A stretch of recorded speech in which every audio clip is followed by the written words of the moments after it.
The whistle was about to blow. Ved's hands were shaking. From behind him, just loud enough to hear, came a whisper. "Careful. The fat boy might fall."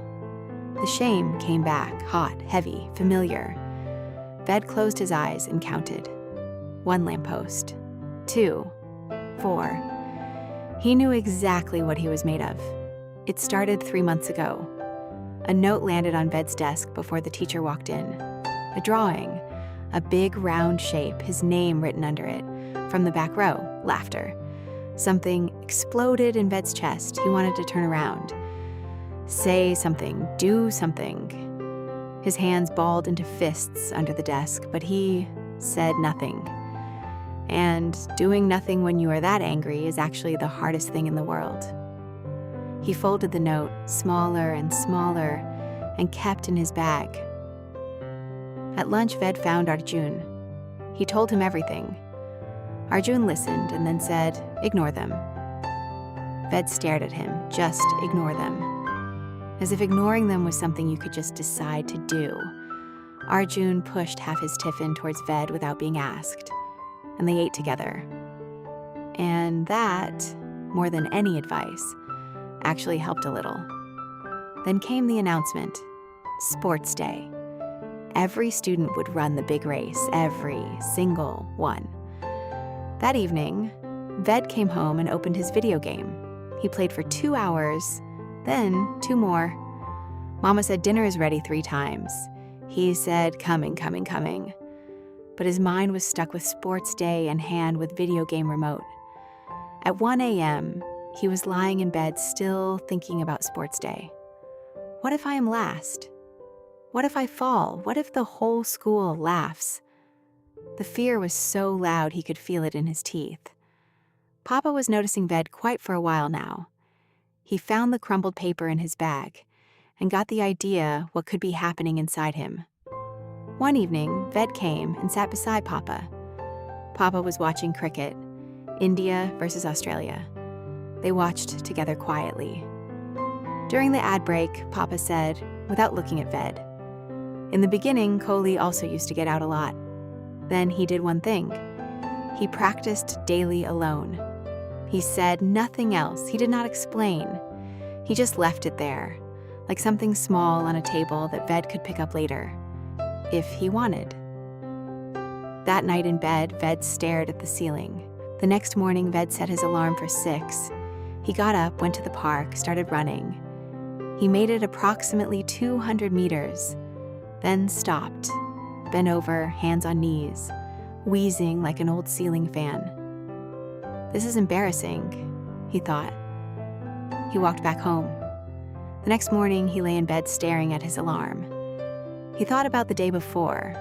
200 meters. That was really bad. That was actually terrible. He got up, not because he was inspired, because he was annoyed at himself. And that, turns out, works just as well. He kept going every morning. One morning, Papa was making tea in the kitchen.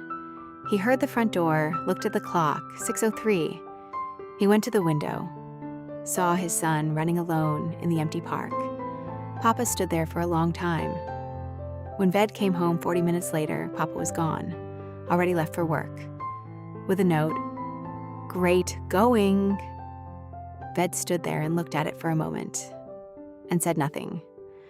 Because some things do not need words. His father's note boosted his confidence. He kept going. Every morning, he did not become fast. He still breathed like an old ceiling fan sometimes. But 1 lamppost became 2. 2 became 4. One morning, it rained. He stood at the door looking at the rain for a full minute, then went anyway. Because he was more annoyed at the idea of not going than at the idea of getting wet. He ran through the rain loudly and badly and got completely soaked. Days passed. Finally, the sports day. At the start line, Ved's hands were shaking. From behind came the whisper. Just loud enough, careful, the fat boy might fall. The anger came back first.